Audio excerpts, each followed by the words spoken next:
y'all, it's my review for Married to Medicine, episode 12. I know, I'm late. What else is new? This will be out Wednesday. I'm not going to say morning or afternoon, but it will be up Wednesday. Anywho, I am perturbed that we haven't heard the theme song in 2 weeks. I know we only have maybe about 3 episodes left. I need to hear it, bravo. But the episode opens at Anila's house. As we know from the last episode, she just got robbed. We see her family and them kids eating pizza again. Sorry, I just noticed that. She really don't like to cook. They better get a new nanny fast. Anila then comes into the scene just looking distraught. According to Anila, it looks like they only stole like her jewelry. Like, it's just so interesting because they have a nice house. I'm surprised they didn't just ransack the whole place. Following the robbery, she went to stay with her parents in Savannah for 2 weeks. Wow, I mean, did she bring the kids with her? Was her husband with her too? Or did she just leave the kids with her husband? So it's her and her husband talking about the robbery. They're talking about how it was premeditated. It was like somebody was watching them. Her husband also brings up to her, well, you know what happened 2 days ago, and he's implying that she got into it with Toya. Are they really implying that Toya like had something to do with that? I'm gonna talk about it later, maybe around the end of the episode, but I really think that is way out of pocket for them to do that, and Toya should sue them. I also want to point out that this happened in December, so I'm sure if law enforcement thought Toya had anything to do with it, Toya would be in jail right now. That is a very serious and heavy allegation. I actually think it's on the same level as Phaedra's lie about Candy. So Anila and her husband both go upstairs to her closet to the scene of the crime, and they see all the empty jewelry boxes out. I mean, her purses are still there and everything else. I do just think it's highly suspicious, and I'm not implying anything that they, faked the home invasion, but the criminals sure knew where to go. They just went straight for that and just left the house. Next scene, we get a little montage what all the ladies are doing. They all have some really beautiful houses. I will give them that. I think I've said this over so many reviews, but they really do. But next scene, we're with Dr. Jackie at her practice, being a boss bitch like she usually is. We see she just hired another black female doctor for her practice so she can have more time for herself. She mentions it's been 9 years since she hired a doctor for her practice, so this is a big deal. It seems like it's a running gag how OCD Dr. Jackie is. They show us in a bunch of flashbacks how she requires everything to be in order, precise, pristine, etc. Ooh, whoever did Dr. Jackie's makeup in this confession, they need to be fired immediately. Wow, okay, Dr. Jackie giving gifts from Gucci? To the new hire? That's a good boss. Next scene, we're with Toya and Eugene driving, and we find out that Eugene has gotten himself another job that's not as stressful. He said he's a oncology urgent care specialist. I'm not even gonna pretend I know what that is, but I can't think of it right now, y'all. I'm tired. So he breaks it down for us. He said it's not a regular ER anymore. He strictly deals with patients that have cancer. Toya is very excited about Eugene's new job because Eugene has weekends off as well as a few nights. And she just had to let us know about their sex life. Oh, so they're with their son right now at a meat market. He's turning 12 and he wants to have a dinner party with his friends. His dad tried to say, oh, you mean barbecue? He's like, something like that. Let the kid have a dinner party, okay? Oh, I remember when I was 12. How long ago was that? 25 years ago? Oh, not him asking the butcher, do you guys have Wagyu beef? Yeah, that is definitely Toya's child. So I used to work at a fine dining Japanese restaurant, and we sold Wagyu beef.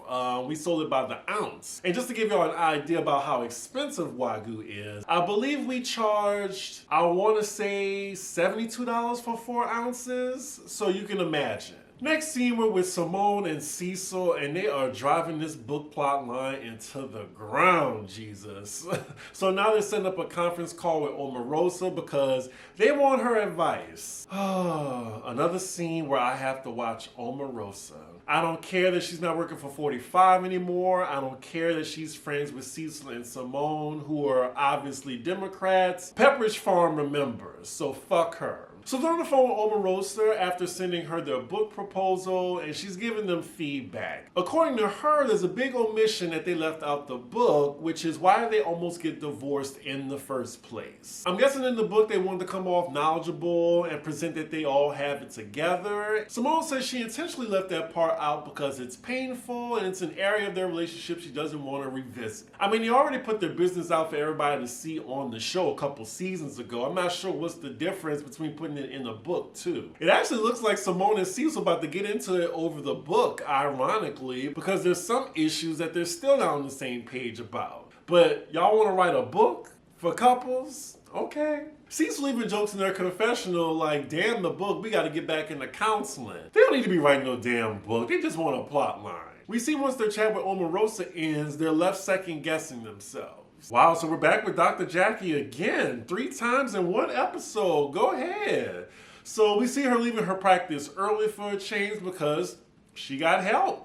And when she gets home, we got big ass Curtis. Does he work from home? Is he retired or something? But it looks like she gets home before sunset now, and her husband's happy to see her. I'm sure this is good for their marriage. We then see Dr. Jackie in her confessional, and she is just listing off what she does now. And like I said in the last episode, she is the Candy Burris of this franchise. I had no idea that she was a co-owner of a surrogacy company. Co-owner? She is rolling in the dough. You know what? I don't even mind Dr. Jackie's scenes because she's just so damn likable. I'm sure I'm not the only one that feels this way. Side note, we are almost 30 minutes in the episode and we have not heard from Contessa or Heavenly. Mostly because I haven't heard Heavenly's annoying ass voice. Danny, what you doing, Danny? Jackie, let me tell you about Toya because you know she robbed Anila, don't you?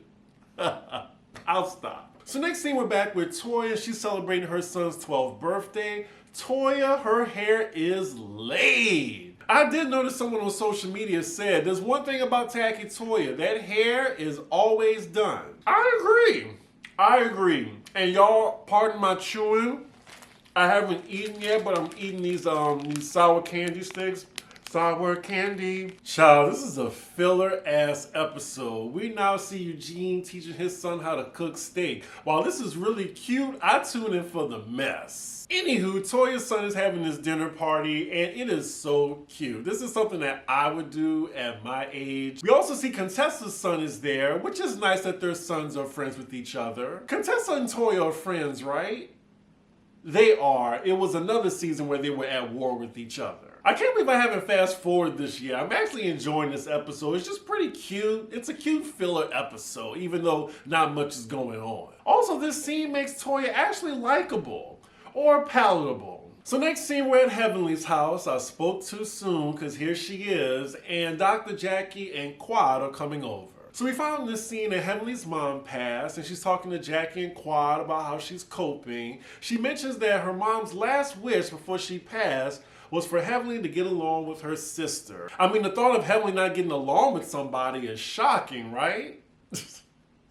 Had to put some humor in it. As Heavenly is talking about her upbringing, I'm starting to see how it manifested in her personality. Now that may seem like shade, but I promise you it's not. So next scene, we're at Dr. Jackie's house and she's hosting a little get together. I forgot what it was. She said it was because of a vaccine drive they had. She's having it outside because she's like, y'all bitches ain't fighting in my house. But the thing is, outside is 41 degrees. Now, Jackie is wrong for that.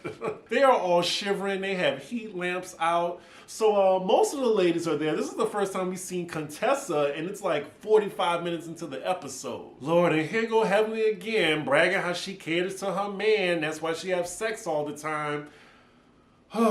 It is so difficult to like her, even when she's grieving. She makes it a big deal that she got Dr. Damon Daddy his food, and the rest of the women, they got themselves their own food. Oh, and Simone got Heavenly together right quick. She's like, I do whatever my man requires of me. If that requires giving a little head, some doggy style, but we ain't fixing plates over here. Now check that.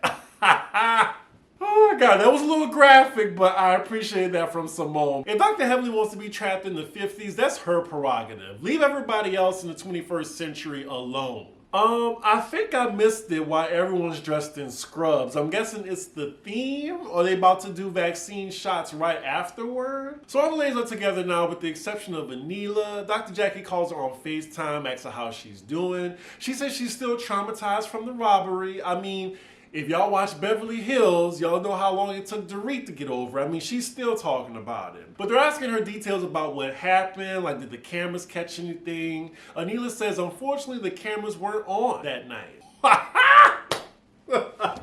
So now they're going through the confessionals of all the ladies, what they think. And once Anila says she's been targeted, Quad's like, ding, ding, ding, ding, ding. You know, Detective Quad, she's still on the mission. And then Contessa, who I was laughing at, she said, targeted, huh? I mean, I've only known Anila for a couple of years, but she's not the type to be like, ooh, I want that. That was some involuntary shade. Like, she didn't even mean it like that, but it came off super shady. And they keep shading her. Like Simone just said, well, Anila's a fashion blogger. I didn't know that was a dangerous profession. Then they get to Toya, who says she got 70 followers. Don't nobody know. So all the women go inside Jackie's house, and the topic of the conversation is still Anila's robbery. Lord, Quad is starting already. She tells the group that Carrie, y'all remember her? The white lady with no speaking parts? Dr. Damon Daddy. She said she heard from somebody that there was a hit put out on Anila. A hit. Some of the ladies are laughing when they hear that, and I probably would have too. Like a hit? When I think of putting a hit out on somebody, that means you're trying to kill them, not rob them. I don't like this conversation. It's the wrong road. Wrong road. So Toya lets the ladies know that she had a Christmas party the same night Anila got robbed, and nobody saw nothing. She said her party was from 1 p.m. to 1 a.m. Toya continues though, and then she's kind of getting a little messy. She's saying, who would want to rob Anila? Is it possible she's a liar? And then Quad says, well, you're a liar. I mean, did you get robbed? Oh boy, here we go. And Toya comes right back at her. She's like, well, I heard you lie about my family. Oh, so we go to the confessional, and Quad is talking about the alleged rumor that Toya cheated on Eugene. Quad been spreading a lot of rumors about Toya, huh? Like, what did Toya do to Quad? Like, first the rumor was about Eugene allegedly saying that marrying Toya was the worst mistake of his life. The second one is Toya cheating on Eugene. And the third one is Toya allegedly being behind Anila's robbery. It's starting to get real foul. And the crazy thing is, Quad's homegirl Heavenly is the one spreading rumors that Quad is having sex with a married man. Like, but you worried about Toya.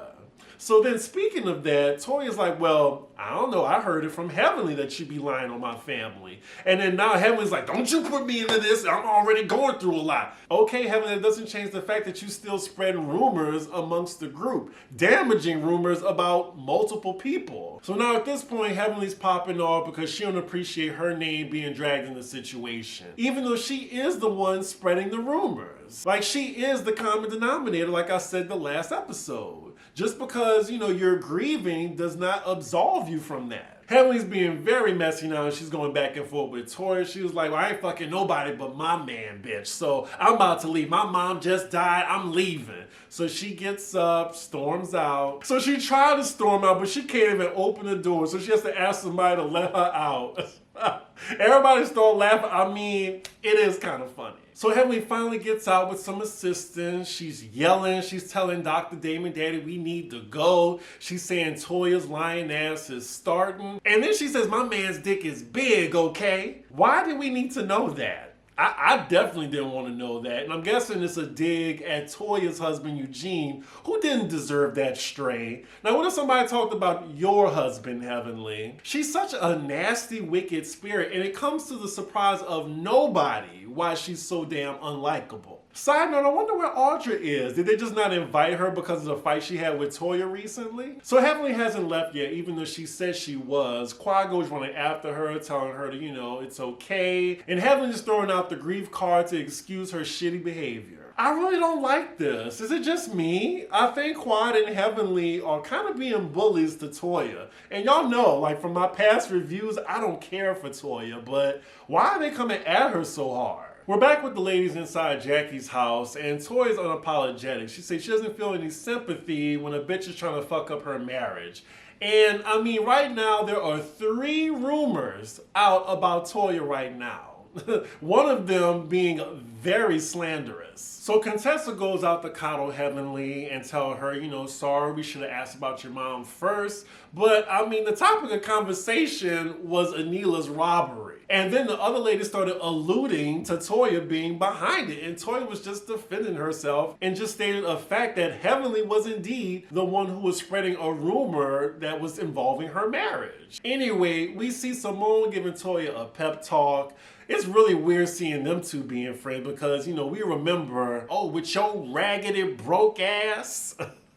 It's nice that they overcame that. But she's telling Toya she knows she's a good person, let it go for today, be the bigger person. And it looks like Toya's hurt a little bit because there are a few heavy rumors going on about her. I mean, Toya, when you think about it, she has Audra after her. Which Toya kind of started in the beginning, but, it's Audra, Heavenly, Quad, and now Anila. It's like 4-on-1. So as they finish talking, they go outside to join the other ladies, and it looks like Jackie's door is actually very difficult to open. Toya then says Jackie needs to get this fucking door fixed, and that is where the episode ends. Whew, well, the beginning of this episode was definitely filler. It was probably 70% filler, and then they saved the drama for the end. Look, I'm sorry that Heavenly lost her mom. I know she's grieving, but that still does not absolve her from the rumors that she's been spreading throughout this season. So the Heavenly lovers, don't come for me. I'm just judging from what I'm seeing right now. That's all.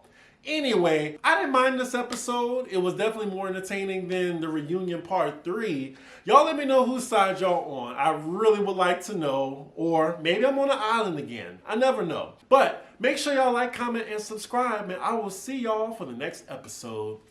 Bye.